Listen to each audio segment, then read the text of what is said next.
Hello and welcome back to the channel. And in today's video I wanted to do a beginner tutorial for Substance 3D Designer, which is a really nice program I've been using a lot more, and I think that it will elevate your texturing workflow a lot better than just using Blender, for example. So I want to make a hand-painted material and just kind of showcase Substance Designer. You can download this on my Patreon, which I've just launched. It will be on there on the free tier, but I'm also posting a lot more on the paid tiers. So this will be the main screen where you boot up Substance Designer for the first time. You will see this, except for the recent files. You wouldn't have a recent file. And to start with a new material, you can just click on New Substance Graph. You will have a lot of templates here. The main one you're going to be using for PBR materials is metallic roughness. And the empty you will use for something like a just pattern generator or something. Since we want to make a full-fledged material, we want to use metallic roughness, and we can just rename the graph here. So I'm going to name this hand-painted tutorial. This parent size is the working resolution, as it says here. You can change this to 1K if you have a bad laptop or PC, but 2K for me is fine. I could probably also go up to 4K or 8K. I haven't noticed any performance hits on my PC or really concerning performance hits. So I would just recommend setting this at 2K, leaving it at the default value. Output format you can set to relative to parent. You can change this later if you want. Same with the parent size as well. You can change the resolution later as well. And then create graph and package. Click OK. And now we have the default Substance Designer view. So I'll go over everything and explain it a little bit. So in the top left here, we have the Explorer, which is basically the same as in Blender. We have all of our assets here with the names and everything, just like the outliner in Blender. Under that, we have the library, which is where all of our patterns will appear, all of our nodes we are going to be using. We also have some PBR materials that are pre-made here, so you can learn from that. Here we have the graph, which is where all of our nodes will appear and where we'll be working on the material. At the top here we have the atomic nodes, which are the base nodes. I like to think that they call this atomic nodes because atoms are the building blocks of objects. So atomic node makes sense, right? So we have all of those here, but you can also find them right here. The ones you're going to be using most of the time is the blend one, the blur, a little bit of warp, directional warp, and the normal warp. Then uniform color. Right here we have the 3D view, which is where we will be previewing our material. You can change the renderer here. I have it set to OpenGL since that works the best. Yeah, iRay is kind of like a ray tracing, which looks really bad if you rotate it. So I just stick to OpenGL. It's real time, which is really cool. To the right of that, we have the 2D view, which is basically just the node you have selected or double clicked. This will preview it here, and it's really nice for previewing what the texture will look like. To switch this view, as I said, just double click on the node you want to preview, and you will see that in a 2D view. To the right, we have the properties, and this is where you will change all of the parameters of the node. And this is context specific, so if you select a different node, this will have different options, as you can see here, and this is just really useful. And I think that's all I need to explain about the UI. You have some more windows up here, but I have realistically never used them, like the console or the dependency manager. I've never used that. So maybe if you're like a professional at it, you might want to use this, but in that case, why are you watching this tutorial? So yeah, I'm not going to touch that. So I think to learn some more things, we just need to get started with the material. So I'm just going to resize my views a little bit so I have some more room in the node editor, or the graph I mean. It's not Blender anymore. And I'm going to hit Ctrl S to save my project. So for the hand painted material, we first need a pattern. For the pattern generator, we will first need a pattern or something to go in the pattern, of course. And we need to make that, which is just a paintbrush. For the paintbrush, I think we can start with a cube and then kind of manipulate it to look like a paintbrush, and then put that into a tile generator and have our pattern. So we want to make a square, and a square is a shape, so we need a shape node. So how do we add a node really easily? Well, I told you have the atomic nodes right here. You can go over here and search for a node instead of that, we want to hit space and we will see this menu appear. And we can search for nodes here really easily instead of in the library here. This will also automatically connect to whatever node you have selected. Just put it in between that, so it's really useful to use the spacebar. You can do the same by pressing tab, and that works the same, but spacebar is right at my thumb, so I like to use that. So for example, if I have this uniform color, I can hit space and add in a blur node, and that will add it in between that. To delete the node, I can hit backspace. This will keep the connection. If I hit delete, it will not keep the connection. So if I Ctrl Z and then delete, this will remove the connection, but with backspace we will keep that. So for the square, we want to add in a shape, which is a shape node. So we can search for shape. Right here we have the shape node, which is really useful. And then in the properties panel, we can change the parameter of the pattern to be something else in the square, like a disk or a paraboloid or a Gaussian or a thorn or a pyramid or whatever. But we wanted to use a square, and then I can change the size and scaling right here. Alright, so we want to change this square to a brick, because this brick has a pattern specific slider, which will blur the edges, which is what I want. Of course, paint isn't perfect, so we can use this to manipulate our shape.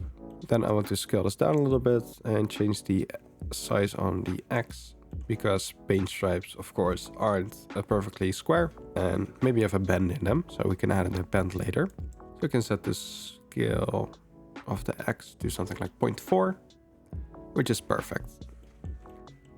Next, we want to kind of break up this shape a little bit. Paint, of course, isn't perfectly smooth like this. This looks really blurry, so we need to add in a node that will kind of break this up. And a really good node for that are these texture generators. And then we can just pick one of these and then mix them together. A lot of these have too much detail, so we want one that is pretty directional and doesn't have much detail as well. So something like this grunge map. I really like the grunge maps they have here. So we can use grunge map 1, 2 or 3, or maybe just 2 and 3 because these are pretty directional. So I can just click and drag them into the view. And now we have our grunge map. We have it previewed here and it looks pretty cool. Then we want to mix these two together. So I can select my shape node and then just click on this blend node, and this will add in a blend node right here. And this is pretty much just the same as a mix node in Blender, or a mixed color node. And that leads me to the next thing, which Substance Designer has its own rules. Every program has its own rules. And in Substance Designer, there is a significant difference between a color input, like the orange input right here, and the grayscale input. Because if you use a grayscale input, you will not be able to blend it with a color input. So for example, if I take this uniform color and drag it in, which has a color output, we cannot connect this to the blend node because Substance Designer doesn't like mixing gray values with color data.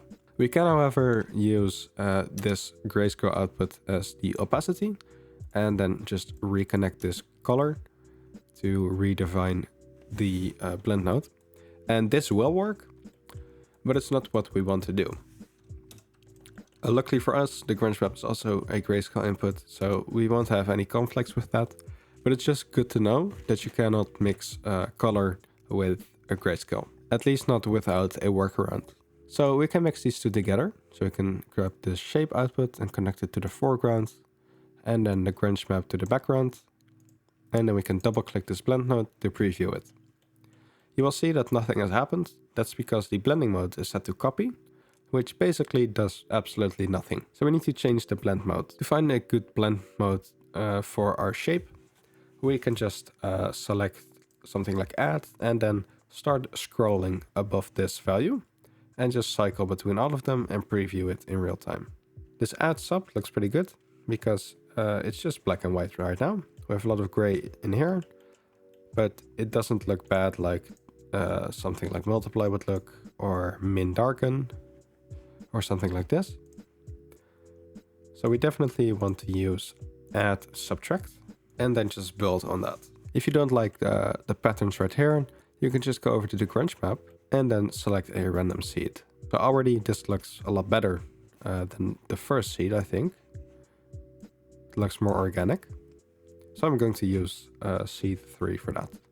Next, I want to kind of get rid of these gray smooth edges. So to do that, we can either use a levels node, which you can dynamically change the difference between black and white, or we can just use a threshold node, which will make everything completely black and white. And I think I want to use that as my paintbrush. So it's spacebar, search for a threshold node. And this is what the threshold does. It cuts it off at a certain threshold. I think I've said threshold so many times now. But yeah, it's a really good node to keep in the back of your mind. And we can change it to something like this, where the paint breaks up a little bit, but not too much. And I think that looks really good as a paint stripe. If we want a little bit more of that noise right here, we can also just change the pattern specific to have more a gradient, because the gradient is where our pattern will actually appear, our grunge map. So you can use the pattern specific slider to mix between that. But I think something like this looks pretty okay for what we're going to do. Next, I want to kind of curve this because not every paint stripe is perfectly straight. So I want to curve this to go in a certain direction to give it more of a natural feel. To do that, we want to warp this image. So naturally, we would use a warp node. And with a normal warp node, we will have a gradient input, which will just push our image to whatever gradient we have in here. So for example, if I search for a nice gradient, this will push it to the black values. But we want a directional warp, not just this stretching behavior. So for that, we are just going to use a directional warp node. You will probably use this a lot. It's a really good node. So if we now use that, you will see that it will go to the side actually. And we can change the angle right here and the intensity as well. And just play with the values until you have a paint stripe that you like. So maybe something like 180 degrees, just this way. We can always rotate it with a transform node as well. So make some more space for that. All right, so we can do that with a transform node, or we can just do it in a pattern generator. So I think we are ready for the pattern generator. It's not actually called a pattern generator, it's called a tile generator in Substance Designer. So we can just add in a tile generator and just delete this input. I can show it to you. So it basically used the same pattern inputs like here. So brick, square, whatever. And it just repeats it with the amount right here and stretch it to fit. And we want to just instance our shape on every single one of these points. So we can get our shape right here and get the output and just put this into the pattern input 1. And then of course set the pattern to image input, otherwise it will not work. And now you can see all of our patterns appear, which is really nice. I want to change the amount to something like 5 or 6. Maybe 4. So it's just easier to see for us. In here we can also change that later. We can also increase the pattern input number. So we can create some variations on this and have some variations in the paint, which I think I'm going to show to you how we can just change this a little bit. So let's take the shape and just make a different grunge map with this. So blend. And then just get a different grunge map. Maybe this grunge leaks. And set this to add sub. And this looks more like a roller of paint. Maybe. So a lot softer. And I think I want to keep that soft value. It looks pretty good. So no threshold. Maybe a little bit of directional warp. So we can just use the gradient linear we have here. And then just Ctrl-C and Ctrl-V the directional warp without keeping those connections.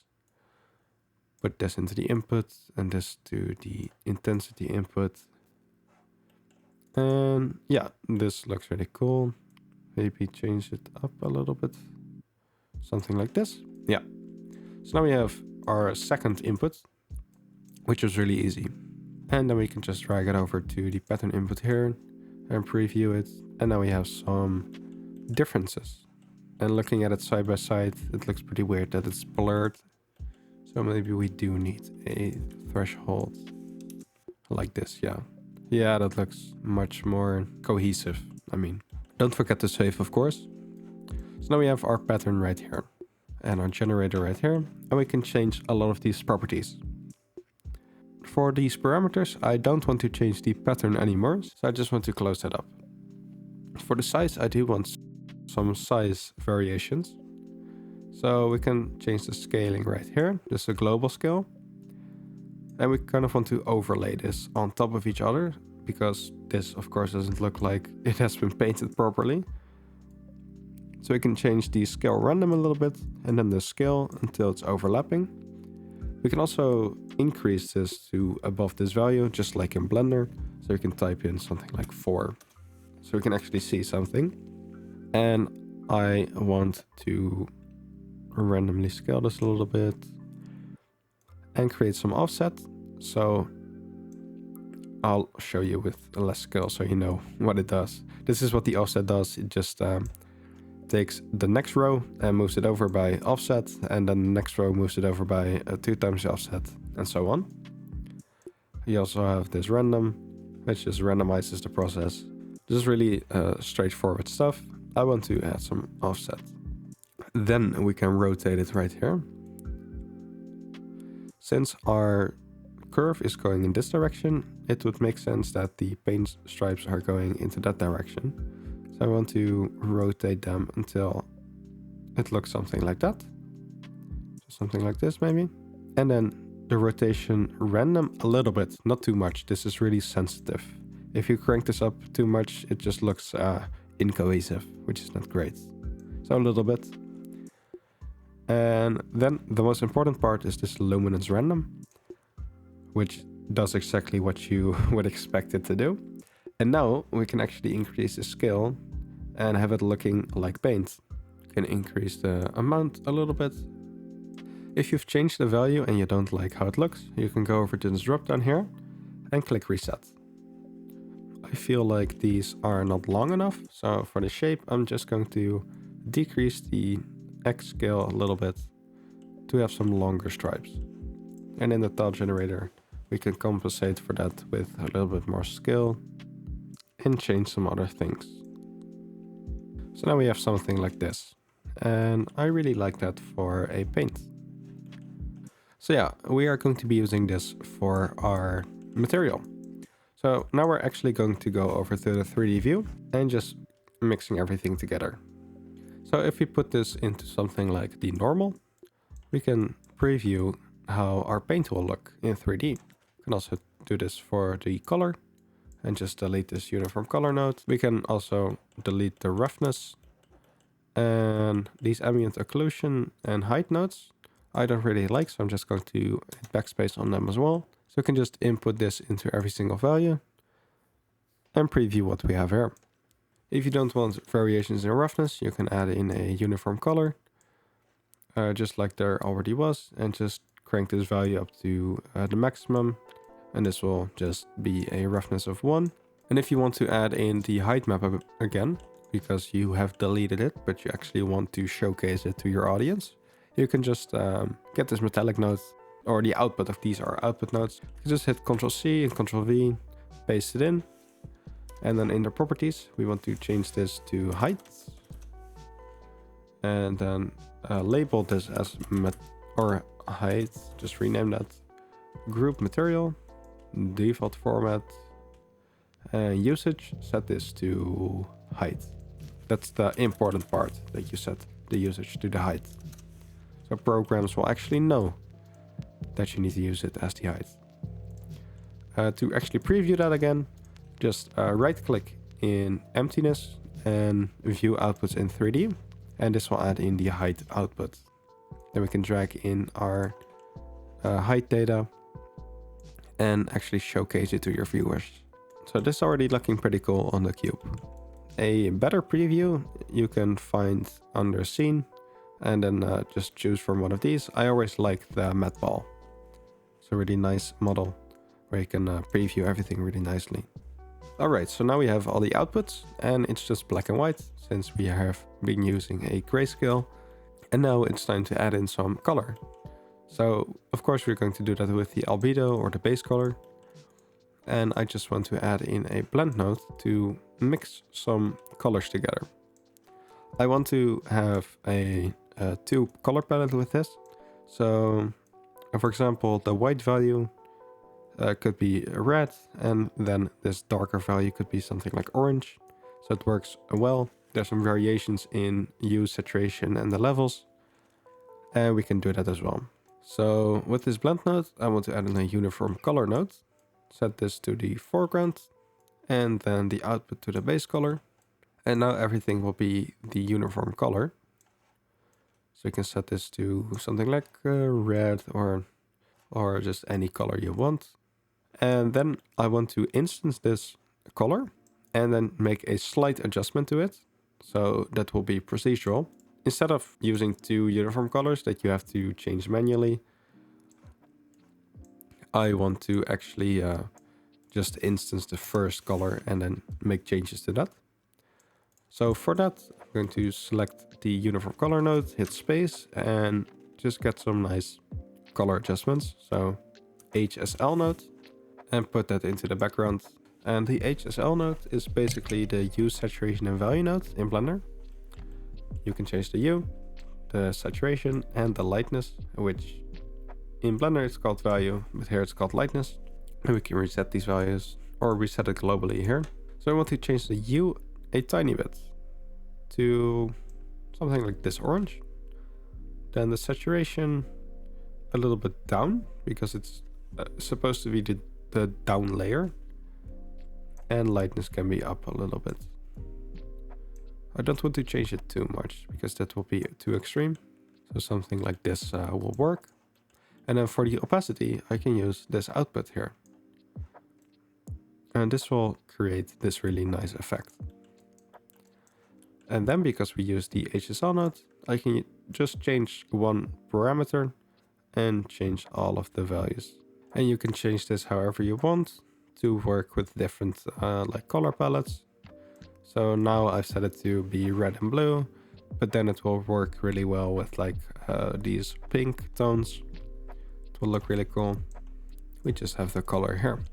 For the normal, I don't really want to change anything. We can change the intensity here, however you want, but it's not needed. I can just leave it at 1 and it will look pretty cool. Setting it to 0 will give like a very flat effect, but I want a little bit of, yeah, just that faked normal. For the roughness, I said I wanted it completely white, just no influence in it whatsoever. Metallic 0, of course, there's nothing metallic. And in the height here, we can tune this down or up a little bit. Because as you can see, right here on the mesh, it is displacing a considerable amount of geometry. So we can fix that with a levels node. So connect that and then to the height and then just crank this down a little bit. So this works with the luminance channel, and right here you have a visual representation of what the lightness is. And we can just drag these values to get the black value.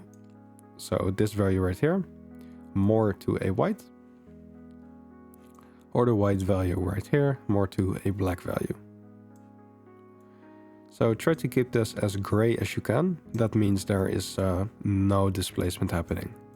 So something like this is a really nice height map. It displaces not too much, but also just a really subtle amount. So right now I'm pretty happy with this. But now I want to tile this a little bit more. So we can do that with the tile generator here and then just change the amount. But we can also just do that with one node and one value. So we want to hit space here and search for the save transform grayscale. And the difference between a safe transform and a normal transform is that this will work with tiles. So it will make sure that the pattern always tiles. So you can set this to something like 2 and then just have some more tiling going on. And then you end up with something like this. And that was the tutorial for the hand painted material. Now I just want to go over how to export this just really quickly. So we already have our outputs here because we chose the template for metallic and roughness. And I now want to export all of these materials into an SBSAR file, which I can use in Substance Painter. Recently, they've also made an add-on for Blender, which is really cool. I might make a different video about that if you guys want to, but I've never used it, so I have to look into it. But yeah, that's pretty much it. Okay, so to export this, so we want to select our SBS file, which is the file we have saved. And then we want to go over to this upload icon. Just click it and then click publish SBSAR file. Don't be scared. This will not actually publish it to the web. This will just, this is just a different name of like a download or export. So right here in the file path, we can select a location. So I'm just going to export it here, SBSAR. And then just leave it auto. And then we can generate missing icons.